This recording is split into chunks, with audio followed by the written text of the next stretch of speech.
ഇതിന് പല ഡയമെൻഷൻസ് ഉണ്ട്.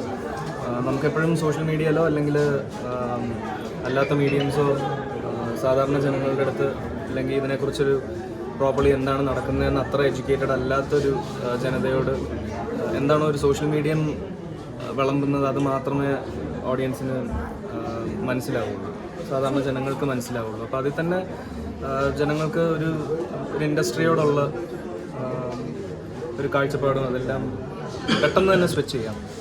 ഇപ്പം അങ്ങനെ ഒരു സ്വിച്ചിൽ നിൽക്കുന്ന സമയത്താണ് നിവിൻ ചേട്ടനെതിരായിട്ട് ഇപ്പോൾ അത് വ്യാജമാണെന്ന് പറയുന്ന ഒരു ഇത് വരുന്നതും ആ ടേബിൾസ് ടേൺ ചെയ്യുന്നത്.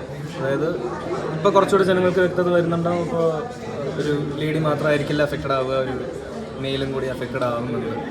വിക്ടിം ആവാൻ രണ്ടു കൂട്ടർക്കും സാധിക്കുന്നുള്ളത്.